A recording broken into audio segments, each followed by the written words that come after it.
28% कभी लोन लेते हैं। जो भी मैंने अमाउंट में डिफरेंस बताया, इट इज अप्रोक्सिमेटली 28%। हर बार हम लोन लेते हैं क्योंकि हमारा जो बजट है और डेफिसिट का बजट होता है। क्योंकि भारत सरकार या कोई भी सरकार, हमारे इंडिया की जो सरकार है, वो वेलफेयर में काम करती है, इसलिए वो सरप्लस का बजट नहीं बनाती, वो खर्चे ज्यादा करती है, इनकम कम लेती है। तो 30 लाख करोड़ का तो रेवेन्यूज है, लेकिन खर्चा मेरा कितना है? 47 लाख करोड़ है। तो मीनिंग देयर बाय, अगर हम ये वाली प्रॉब्लम सॉल्व हो जाए, अगर रेवेन्यू सब लोग ज्यादा से ज्यादा लोग टैक्स ब्रैकेट में आ जाए, आप अपने देख लो कि जिन लोगों का ऑफिशियली ये स्ट्रक्चर्ड में जो काम कर रहा है वो तो टैक्स देते हैं, लेकिन जो नॉन स्ट्रक्चर्ड में काम करते हैं वो कभी टैक्स नहीं देते। जिसके रीजंस क्या है?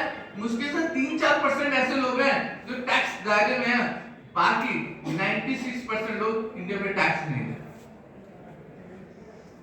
तो सर हमने बात तो कर ली कि वेन्यूज पैसे कहां से आते हैं। अब हम बात करते हैं खर्च कहां कर सकती है सरकार। जो 47 लाख करोड़ है, खर्च कहां करेगी? सबसे पहले ब्याज चुकाती है, which is approx 20% of the revenue.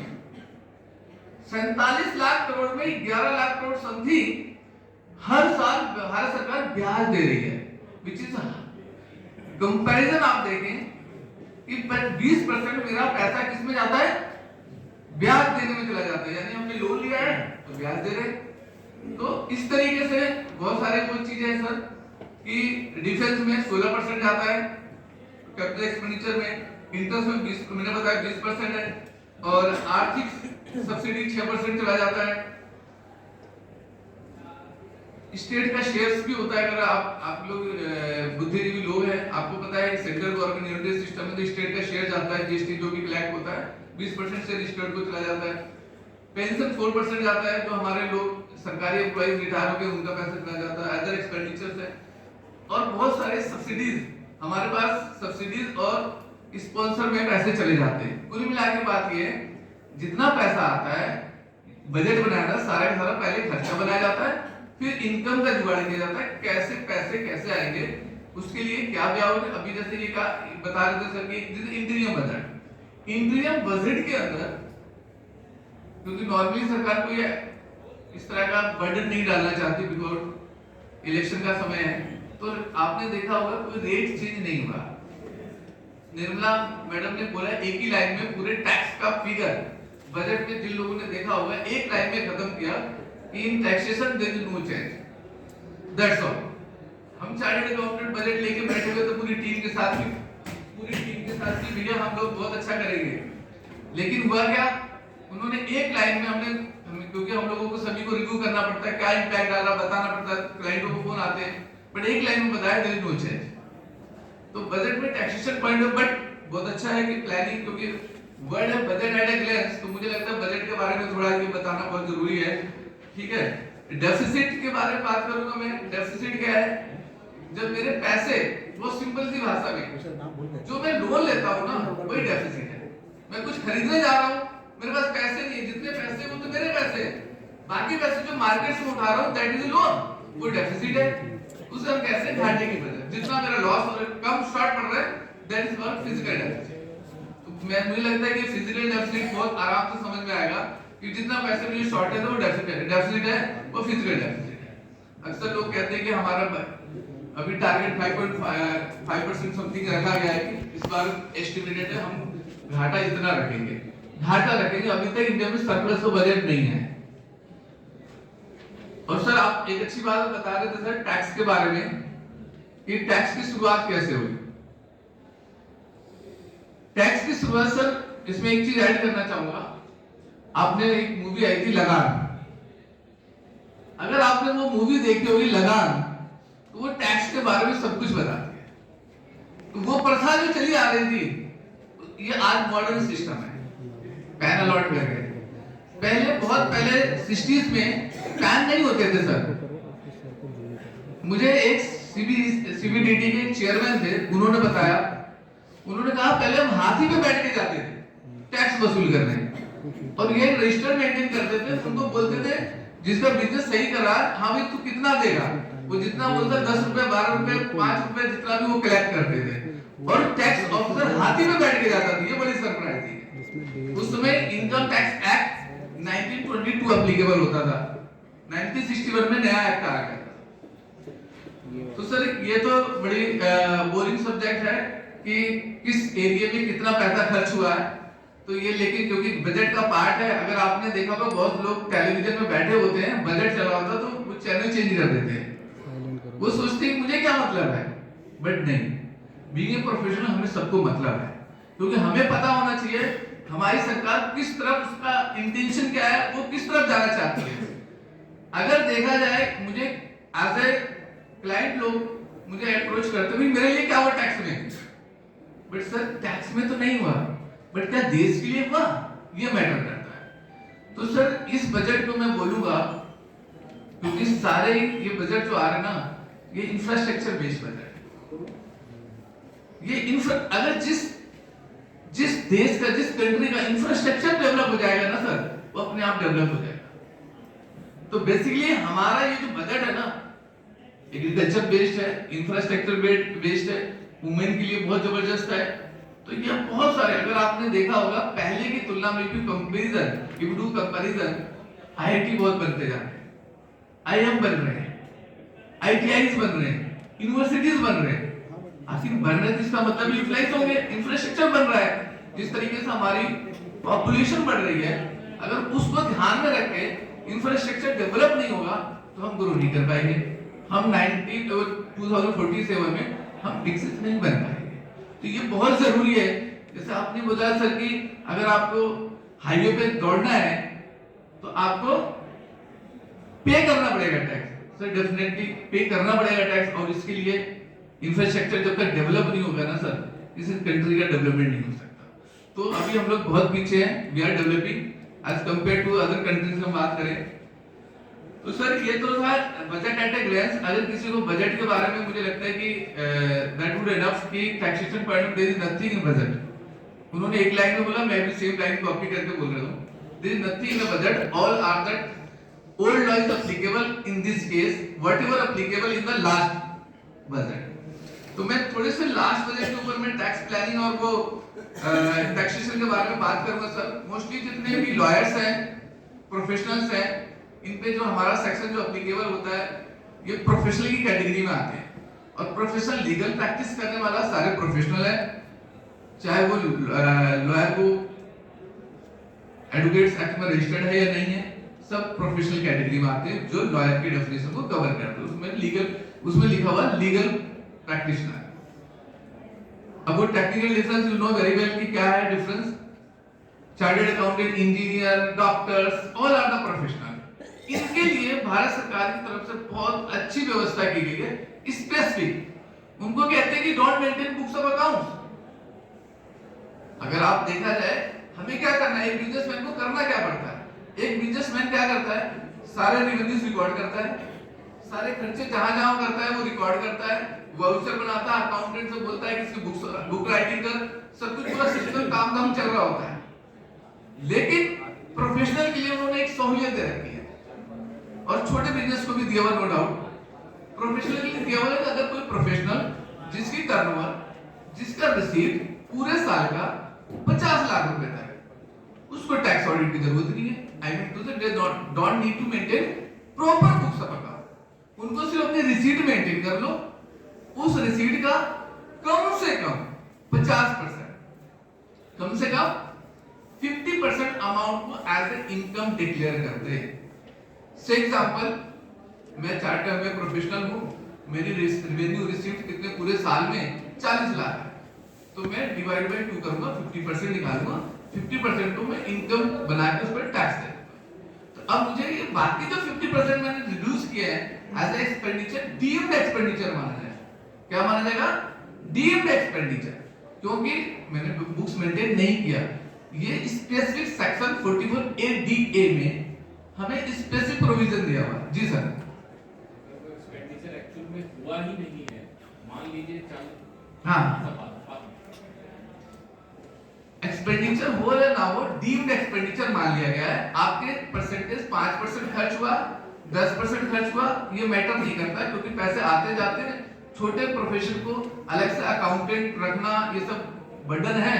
उन्होंने एक वे आउट बता दिया कि आप 50% एक्सपेंडिचर मान लिया जाएगा, बाकी 50% इनकम डिक्लेयर करके उस पर टैक्स देगा। ठीक है, ये लॉ में लिखा हुआ है, मैं नहीं बोल रहा हूँ, 44 ADA में लिखा हुआ है। ठीक है, तो ये था कि हमारे को इस अकाउंटिंग मेंटेन होती है। हाँ, अगर लेकिन पिछले बजट में तो 2023 वाले बजट में एक लिमिट इसको बढ़ा दी गई। अगर आपको पता, ये लिमिट बढ़ा के 50 लाख को बढ़ा के क्या कर दिया गया, 75 लाख। अगर 75 लाख तक आपकी रेवेन्यूज हैं तो भी आपको ऑडिट की जरूरत नहीं है, और उसके साथ एक राइडर है, एक कंडीशन है। कंडीशन ये है सर, जो 75 उसकी जो रेवेन्यूज है ना, उसमें कैश का कंपोनेंट 5% से ज्यादा नहीं होना चाहिए। मैं अपनी रेवेन्यूज लिखता हूं तो जो सारे बैंकिंग से अगर आता है और 5% से कम अगर कैश में एलिमेंट है, अप टू 5% है, तो मैं 75 लाख रुपीस तक चला जाता हूं, जिससे मुझे ऑडिट करवाने की जरूरत नहीं है। लेकिन अगर मैं 6 पर 5% से ज्यादा मेरे नॉर्मली कहीं कैश में तो लोग रिकॉर्ड ही नहीं करते ऐसे। ठीक है, बहुत मुश्किल होता है, बट कोई ईमानदार व्यक्ति है, दिखाना चाहता है, लेकिन कंडीशन है 5% से ज्यादा कैश अगर होता है तो उसको 75 वाली कैटेगरी नहीं है, उस केस में उसको ऑडिट करवाना कंपलसरी है, बुक्स मेंटेन करना कंपलसरी है, रिकॉर्ड्स प्रॉपर रखना पड़ेगा, चार्टर्ड अकाउंटेंट से ऑडिट करवाना, ये कंडीशन है। तो दो हो गया, 50 लाख तो नॉर्मल है, आप कैश है नॉन कैश है कोई फर्क नहीं पड़ता। अदर देन 50 लाख अगर आप ऊपर 75 लाख पे जाना चाहते हो, आपको 50% का अगर बेनिफिट लेना चाहते हैं तो आपको कैश एलिमेंट 5% तक ही रखना पड़ेगा, उससे ज्यादा नहीं। तो इसमें बेसिकली क्या, मैं क्योंकि हो सकता है आप लोगों में से कोई टैक्स की प्रैक्टिस भी कर रहा होगा, मैं एक एलिमेंट और इसमें ऐड कर दूं कि नॉन प्रोफेशनल के लिए भी ये है, पहले 2 करोड़ रुपए तक है नॉन प्रोफेशनल के लिए। प्रोफेशनल के लिए तो 50 लाख है, नॉन प्रोफेशनल के लिए 2 करोड़ लिमिट है। कोई गुड सेल करता है, क्योंकि क्या होता है कि ये एज्यूम करती है हमारी सरकार कि प्रोफेशनल को प्रॉफिट मार्जिन ज्यादा होता है। अब होता नहीं होता, आप you understand very well, but it's a presume professional having the purposely cost उनकी कम होती है as compare to normal businessman. क्योंकि एक बिजनेसमैन गुड्स परचेज करता है, कंस्ट्रक्टर है, वो मटेरियल भी लाता है, लेबर भी देता है, फिर बहुत सारी चीजें उसका एलिमेंट, और उसको बोला गया है कि आपको कम से कम 8% रखना है प्रॉफिट। और अगर सारा ऑनलाइन बैंकिंग है तो 6% तक जा सकते हो। आप 1 करोड़ की टर्नओवर करो और 6% बैंकिंग के थ्रू 6% का प्रॉफिट डिक्लेयर करो, 6 लाख रुपए, उसके ऊपर टैक्स दे दो। लेकिन उनकी जगह कोई लॉयर होता है, वो 50% कैटेगरी में सब्जेक्ट टू 50 लाख 70, वो लिमिट बढ़ा के पिछले बजट में 2 करोड़ से 3 करोड़ कर दी। ये मैं बता रहा हूँ ताकि कोई टैक्स वाला, कोई प्रोफेशनल टैक्स में प्रैक्टिस कर रहा है तो उनको ये कंफ्यूजन ना हो कि भाई वो नॉन प्रोफेशनल। तो जैसे सर ने हम बहुत अच्छी तरीके से बता दिया था कि स्लैब क्या है, इनकम टैक्स का स्लैब, उस पर बात करने की जरूरत नहीं है, क्योंकि इनकम टैक्स का स्लैब पुराना वाला जो 3-4 साल पहले था अभी भी वही है, there is no change. Old tax slab में कोई चेंज नहीं है, न्यू टैक्स में हुआ है चेंज, वो पिछली बार हुआ था 3 लाख तक कोई टैक्स नहीं है, 3 से 6, 5, और ऐसे बनाया गया था जैसे अगर आप लोगों को याद हो, लोग फिल्में देखने जाते ना, 3 से 6, 6 से 9, 9 से 12, आप देख लो उठा के, सच में 0 से 3 नहीं है टैक्स, 3 से 6 5%, 6 से 9 10%, 9 से 12 15%, 3 ऐड करते जाओ और 5% बढ़ाते जाओ।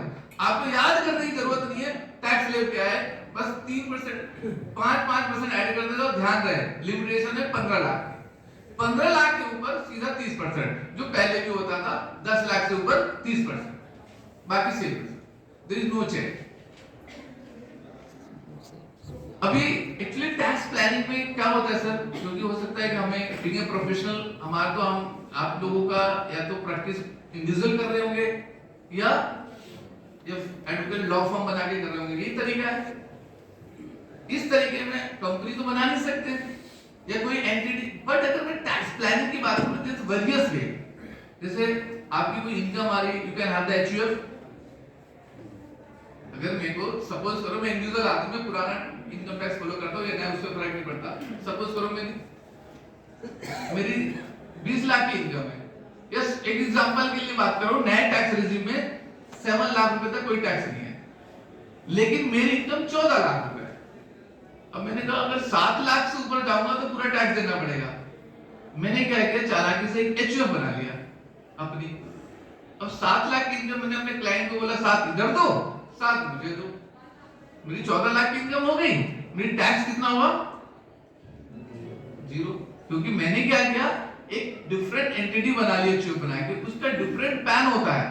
जब डिफरेंट एंटिटी डिफरेंट पैन हो गया, डिफरेंट इनकम टैक्स रेट बन जाएगी। एक ही काम बढ़ गया कि एक एंटिटी बढ़ गई, सीए को एक एक्स्ट्रा फीस देनी पड़ेगी, बट वो टैक्स वाली फिगर आपको बच गई।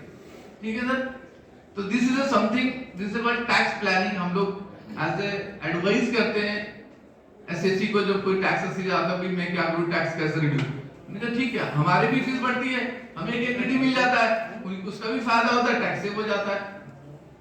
तो इस तरीके से एक तो टाइप्स ऑफ एंटिटी को डिसाइड, मैंने एक एग्जांपल दिया। हाँ सर,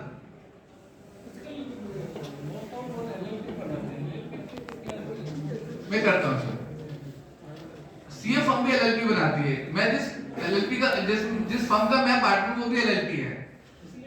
हाँ, तो लॉ में इस लॉ को, क्योंकि बिकॉज क्या है, LLP having the meaning of limited liability partnership. पहले 2008 से पहले इंडिया में नहीं होता था सर। 2008 में एक्ट आया, एलएलपी एक्ट, जहां पे ये बताया गया कि जो कंपनी के बेनिफिट्स हैं वो लॉ प्रोफेशनल को क्यों नहीं मिलना चाहिए। बिकॉज हमें एलएलपी को हटा के बात करूं सर, लायबिलिटी हमारी अनलिमिटेड है। से एग्जांपल, मैं प्रोप्राइटरशिप फर्म में या पार्टनरशिप फर्म में एक कंपनी, एक फर्म चला रहा हूं। एग्जांपल समझने के लिए मैं लॉ फर्म से अलग बात करूं, सिंपल सी फर्म है। से एग्जांपल, मैं कंस्ट्रक्शन का बिजनेस करता हूं, 2 लोगों ने मिलकर हमने कहा एक बिजनेस करेंगे कंस्ट्रक्शन करने के लिए। शुरू हो गया, हमने पैसे कंट्रीब्यूट किया, एक बिल्डिंग बनाने लगे। अचानक क्या हुआ, वहां पे हादसा हो जाता है, किसी लेबर की डेथ हो जाती है, कुछ ऐसा हो जाता है, या कुछ भी रीजन हो गया, लीगल इश्यूज अराइज हो गए, आप इससे बढ़िया जानते हैं। अब अराइज हो गया तो उसका सोल्यूशन क्या है, कोर्ट ने उसको से एग्जांपल बोला कि भाई तुम्हें 1 करोड़ का कंपनसेशन देना है। अब उस पे पैसे है नहीं कंपनी में, बिकॉज कंपनी में पैसे नहीं है। अगर पार्टनरशिप, नॉर्मल पार्टनरशिप है, तो each and every partner of the firm is personally liable. अब जब बिजनेस की वजह से लॉस हुआ, केस आया, लेकिन अब वो पार्टनर पर्सनली लायबल है। हो सकता है एक पार्टनर अगर कंप्लेंट नहीं है कंट्रीब्यूट करने का, दूसरा पार्टनर पर्सनली लायबल होगा 100% के लिए। तो इसका वे आउट यही है। तो उन्होंने बोला कि सारे प्रोफेशनल को ये प्रॉब्लम थी कि हम कहां से हो रहे हैं। अगर मैं किसी के साथ पार्टनर कर रहा हूं, उसकी जिम्मेदारी भी हमें ध्यान रखना पड़ता है, कुछ गलत ना करे, कल को कुछ हो गया तो आई एम पर्सनली रिस्पांसिबल। उसका वे आउट है सर एलएलपी। उसमें क्या है, लिमिटेड लायबिलिटी पार्टनरशिप है, जितनी मेरी कैपिटल कंट्रीब्यूशन है वहां तक मैं लायबल हूं कंट्रीब्यूट करने को loss. I am not personally liable unless मैंने कोई फ्रॉड ना किया हो। सर उसमें टैक्स स्लैब फिक्स है 30%। Whether you are normal partnership का भी 30% है sir, there is no difference. Taxation point of view से whether you are normal partnership firm या LLP, taxation point of view no difference, 30% ही लगेगा sir. Proprietorship में sir आपका, क्योंकि प्रोप्राइटरशिप में कोई टैक्स स्ट्रक्चर नहीं होता, वो इंडिविजुअल काउंट होता है। आपकी 10 प्रोप्राइटरशिप फर्म में ऐड हो गई, इनकम एक ही की मानी जाएगी और उससे स्लैब बेनिफिट मिलेगा। हाँ, वो स्लैब के 2.5 लाख रुपए तक कोई टैक्स नहीं, 2.5 से 5%, 5 से 10, 20%, 10 से ऊपर 30%, पुराना। नया वाला वो 3, 6, 9, 12। ठीक है, तो वो उसमें तो टैक्स स्लैब का सिस्टम है, उसमें कोई ये, क्योंकि you are personally liable. Proprietorship में कुछ भी कर लो पर्सनली लायबल, ये नहीं कर सकते सभी बिजनेस है individual, no, you are personally liable for any act of, कोई गलत होता है, कोई लीगल इश्यूज आता है, कुछ भी हो।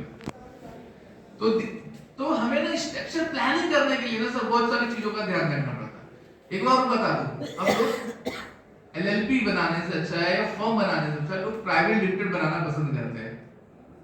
I am telling why.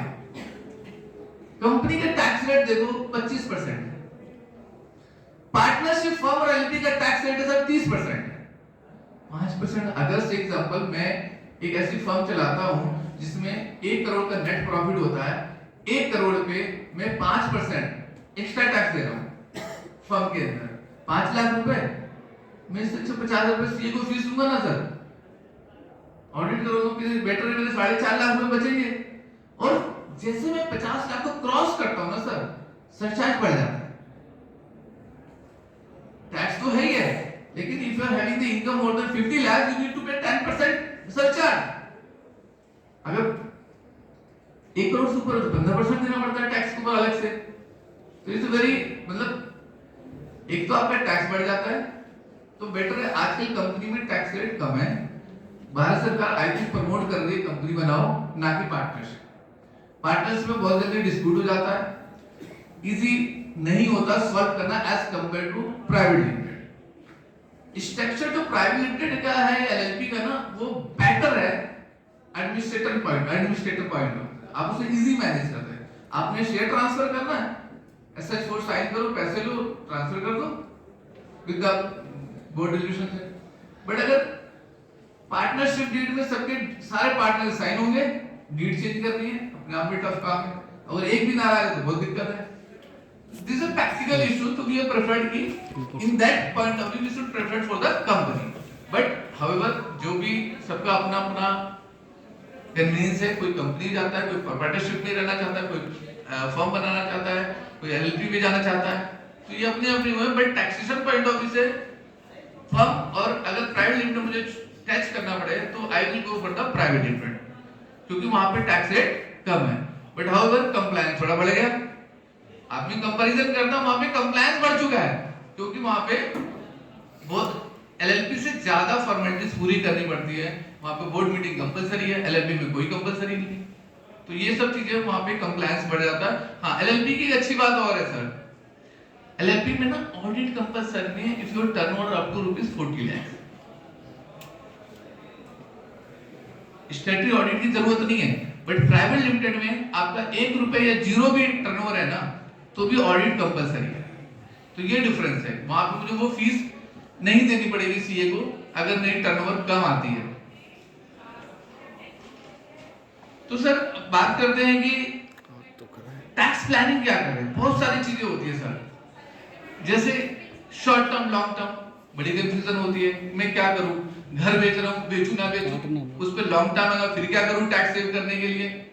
लोग आज तो वहां पे कोई F and, believe me, being a chartered accountant, I am not dealing in F and O, put and call, but those people are doing एफएंडो।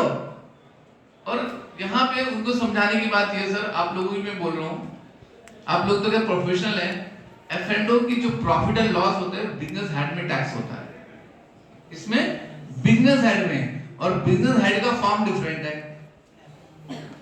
तो और एफएंडो का जो टर्नओवर होता है ना सर, वो बहुत बड़ा होता है। तो वहां पे टैक्स ऑडिट की आपकी जो बेनिफिट यहाँ मिल रहा है बीइंग ए प्रोफेशनल, वो वहां पे नहीं है। फिर क्या करेंगे, फिर पूरा मेंटेन करो वगैरह वगैरह। तो एफएंडो का सोच समझ के सबके लिए करना चाहिए, बट हाउएवर अपना अपना एरिया, वो कैपिटल गेन का पार्ट नहीं है, वो बिजनेस एंड प्रोफेशन का पार्ट है। तो सर शॉर्ट टर्म और लॉन्ग टर्म दो तरह के कैपिटल गेन्स होते हैं।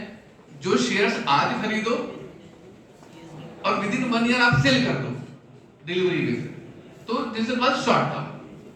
और 1 साल से ज्यादा रख के बेचते हैं तो लॉन्ग टर्म। दोनों में डिफरेंस इतना है, शॉर्ट टर्म में 15% टैक्स लगता है और लॉन्ग टर्म में 10%। बट एक और फायदा है लॉन्ग टर्म में sir, up to 1 lakh rupees तक अगर आपका प्रॉफिट है ड्यूरिंग द 1 ईयर, तो उस पर टैक्स नहीं लगता, एग्जम्प्ट है।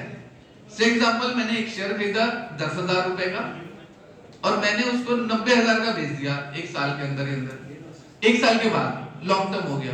अगर मैंने 1 साल के अंदर बेचा तो 90,000 माइनस 10,000, 80,000 का फायदा हुआ। 80,000 के ऊपर मैं 15% टैक्स दे दूंगा, 12,000 रुपए। ये 12,000 मुझे गवर्नमेंट को देना पड़ेगा। लेकिन अगर ये बढ़ के 1 साल से ज्यादा बेचता हूं, से एग्जांपल की 13 महीने में बेचता हूं, तो मेरा प्रॉफिट कितना है मेरे एग्जांपल के हिसाब से 80,000। 90,000 का सर मैंने सेल किया, खरीदा कितने का था मैंने 10,000 का, तो मुझे 80,000 का फायदा हो रहा। लेकिन मैं बेच रहा हूं 80,000 भी, 90,000 में, लेकिन कब बेच रहा हूं, आफ्टर 1 ईयर। उसका नेचर चेंज हो गया। कई बार लोग कहते हैं मुझे पता नहीं था, मुझे 2 दिन तो डिले करना था, मैं टैक्स बच जाता। तो ये बहुत ध्यान रखने की बात है। लॉन्ग टर्म करने के लिए मुझे 12 महीने पूरे हो जाने चाहिए, ठीक है। उसके 10%, कितना 10%। और उसके बाद जो 1 लाख रुपए का लिमिट भी तो है, अगर 1 लाख के अंदर मेरा टोटल प्रॉफिट है, टैक्स जीरो है मेरा। और 1.5 लाख अगर प्रॉफिट है तो 1.5 माइनस 1 लाख, मुझे 50 भी टैक्स देना है। तो हमें टैक्स प्लानिंग करते समय, कुछ सेल परचेस करते समय इन बातों का भी ध्यान रखना है, जो नेचर ऑफ ट्रांजेक्शन है, whether it is short term और लॉन्ग टर्म।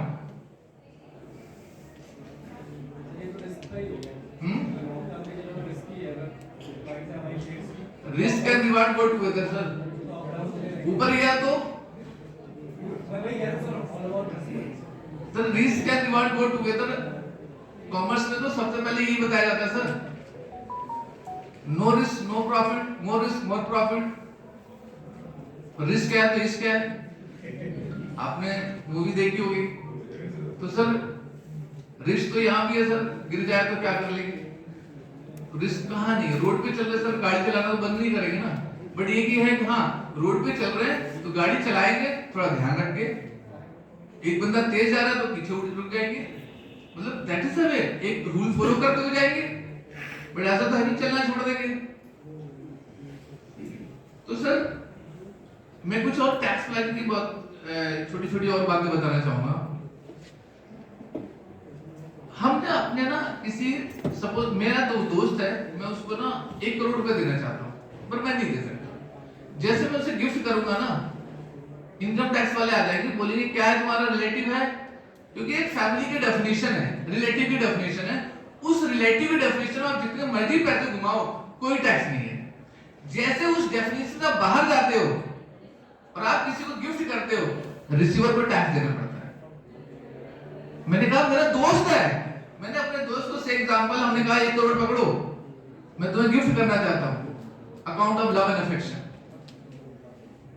सिविल लॉ में तो कोई प्रॉब्लम नहीं है, आप दे दो, गिफ्ट डीड रजिस्टर करवा दो, यही तो हो सकता है, और कोई प्रॉब्लम नहीं है। अगर कोई स्टैंप ड्यूटी चार्ज वो पे कर दो। बट इनकम टैक्स कहता है अच्छा तुमको फायदा हुआ है, अब उससे तुमको टैक्स देना पड़ेगा। किसको? जो रिसीवर है, गिफ्ट रिसीवर पर टैक्स लगेगा। वो 1 करोड़ रुपए उसकी पर्सनल इनकम मानी जाएगी, और उस पे जो भी 30% समथिंग जो भी टैक्स लगाएगा उसको पे करना पड़ेगा। अब क्या करें इसको बचाने का तरीका? प्लानिंग तो यही है ना। लीगल प्लानिंग क्या है? टैक्स को बचाने और मिटिगेट रिड्यूस करने के लिए लीगल वे में। हमने कहा अच्छा अब क्या करें, इसका क्या वे आउट है? दोस्त है वो रिश्तेदार तो बन नहीं सकता, अब तरीका क्या है? हमने कहा पैसे देने ही है उसको। जी मैम आप कुछ कह रहे नहीं, व्हाइट में ही देना है, ब्लैक का तो बोल ही नहीं रहा हूं मैं, ब्लैक का तो क्वेश्चन ही नहीं है। व्हाइट में दिया मैंने, 1 करोड़ रुपए दिया, वो रिसीव करता है, क्या ये टैक्सेबल होगा नहीं होगा in the hands of receiver? हैं? टैक्स तो होगा, बिकॉज जो रिलेटिव की सेक्शन 56 में डेफिनेशन लिखी हुई है इनकम टैक्स के, कि वो होना चाहिए भाई, ब्लड रिलेशन वाले, मदर फादर सिस्टर, चाचा अंकल आंटी, इस तरह के रिलेशन की डेफिनेशन है। इनके बीच में आप करते हो असेंडिंग डिसेंडिंग ऑर्डर में, फैमिली में करते हो तो कोई टैक्स नहीं है। इनके अलावा करते हो, मैंने कहा मेरा दोस्त है एग्जांपल में, उसको मैंने दिया तो उसको टैक्स देना पड़ेगा। इसका बाईपास क्या है? मेन तो है प्लानिंग कैसे बनाए टैक्स बचाने की, उसका वे आउट है सर, उसका वे आउट है। हमने कहा अच्छा अभी इसको लोन दे देते हैं। क्या दे देते? लोन तो इनकम नहीं है ना, पैसा तो दोनों केस में वही यूज कर रहा है। आप किसी को गिफ्ट दे दो या किसी को लोन दे दो, ठीक है, और उसे बिल में लिख दो, या बिल ना भी रखो, आप किसी को पैसे दे दिए और बंदा वो एक्सपायर हो जाता है, यूज ही नहीं करता। जब भी इनकम टैक्स पूछेगा मैं क्या करूंगा, लोन दिया है, यही तो बोलना है मुझे। जब भी देखो लोन होने में क्या होता है, एंट्री खड़ी रहती है दोनों की बुक्स में, लेने और देने वालों। लेकिन जब भी इनकम टैक्स में प्रॉब्लम आएगी, इनकम टैक्स वालों की इससे कोई प्रॉब्लम नहीं, आप लोन दे रहे हो ले रहे हो। इनकम टैक्स को प्रॉब्लम ये है ये जेन्युइन है या नहीं है। जेन्युइन है कैसे पता लगेगा? आप कोई लोन एग्रीमेंट कर रखा है, वो क्या करेगा कि अच्छा जिसको दिया ना, जिससे लिया उससे कुछ बताओ मुझे, उसकी कंफर्मेशन दो। हम क्या करते हैं, हमने कहा अच्छा लोन तुमने इससे लिया, एक कंफर्मेशन साइन कर लेते हैं, उसका पैन कार्ड की कॉपी ले लेते, उसका आधार कार्ड की कॉपी ले लेते हैं, और उनकी इनकम टैक्स रेट भाई साहब ये लो मैंने दिया लो। अगर दोनों एग्री है तो कोई प्रॉब्लम ही नहीं है। प्रॉब्लम तो तब आती है इनकम टैक्स में जब देने वाला कहता है जी मैंने नहीं दिया है। जब कभी इनकम टैक्स का रेट होता है ना, जो पैसा देने वाले भी बोलते हैं सर मेरा नहीं है, ये सब इसका है। जो टैक्स भी अपने पैसे को भी बोल देगा मेरा नहीं है। आपने वो मनी, वो ब्लैक मनी एक्ट, वो सब आपने सुना होगा कि लोग ना दूसरों के नाम पर प्रॉपर्टी ले लेते, जो बेनामी प्रॉपर्टी दूसरे ही नाम पर रख लेते हैं प्रॉपर्टी। उससे पूछो किसका पैसा, घर किसका है तो मेरे नाम, पता नहीं किसी के पैसे दिया। ऐसा पॉसिबल है, घर तो मेरे नाम है, पैसा कहां से पता नहीं है, क्योंकि पैसा तो किसी और का है। जिसने पैसा दिया उसका कहते नहीं मेरा नहीं है क्योंकि अब मैं जाऊंगा। तो this is very critical and बेनामी प्रॉपर्टी में इसमें कवर हो जाता है ये। तो ये सब चीज जब्त हो जाएगी, फ्रीज हो जाएगी, सब सरकार का है अगर कोई जस्टिफिकेशन नहीं दे पाता। तो इसमें क्या है कि सर जो पैसा है उसको दे दिया मैंने, जब तक जिंदा रहा तब तक ठीक है, मर गया तो बात खत्म। हमारा लॉ है सेक्शन 57, अगर आपने किसी को लोन दिया और वो बंदा एक्सपायर हो जाता है तो उस पे रिसीवर के पास टैक्सेशन के राइट से वो फ्री हो जाता है। सर तो हम क्या इतना बड़ा लोन उसको दे सकते हैं क्या? सर आपके पास है, जितना आपके पास प्रॉपर्टी है सब कुछ दे सकते हो सर। किसने कहा? लाइसेंस वाला उसमें फंडा आ जाता है फिर। नहीं लोन किसने कहा मना किया, बट जो लोन देने वाला पैसा जेन्युइन होना चाहिए। मेरा अपना पैसा we can justify this my money. अब मैंने कहीं और से लाके दे दिया तो उसका जस्टिफिकेशन नहीं है। If any money on which we have paid the tax having in the bank balance, वो तो मैं कभी किसी को दे सकता हूं, इट्स माय मनी। दो चीजें हैं, एक लोन देना और एक फाइनेंशियल हेल्प करना। लोन पे तो आपको रेट ऑफ इंटरेस्ट मिलेगा, रेट ऑफ इंटरेस्ट मिलेगा तो वो आपकी इनकम होगी, और वो एनबीएफसीज है ना उसके लिए। तो एक इंडिविजुअल आदमी कर रहा है तो sir there is a loan, friendly loan called which is interest free, you can do that. Interest free कर सकते हैं ना। हाँ that is interest free loan. मैंने आपको एक बात बोली, आप लोन एग्रीमेंट बनाना है, मैंने ये नहीं बोला लोन एग्रीमेंट नहीं बनाना है। You have to write in your loan agreement this is a loan, friendly loan given, interest-free loan given to Mr. X. भाई मैंने कहा लोन एग्रीमेंट, अगर आप उसमें इंटरेस्ट लिखते हो ऑब्वियसली उसको देना पड़ेगा।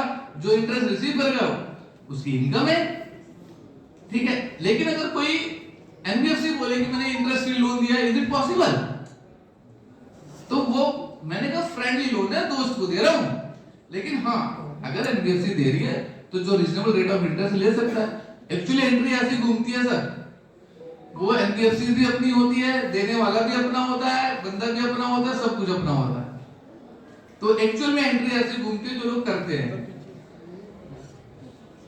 तो सर मैंने बताया टैक्स प्लानिंग का, किसी को पैसे देना है तो दैट इज द वे। और आप लोगों से बेटर कौन जानेगा बिल के बारे में। वसीयत करते हैं, किसी को वसीयत कर दो, क्या रिसीवर को टैक्स लगेगा? एक आदमी वसीयत करता है कि ये मेरे दोस्त को सारी प्रॉपर्टी चली जाएगी मेरे मरने के बाद, वो दिन निकल लेता है ऊपर, अब उसमें टैक्स लगेगा नहीं लगेगा? जो वसीयत जिसको मिलता है वो रिश्तेदार नहीं है।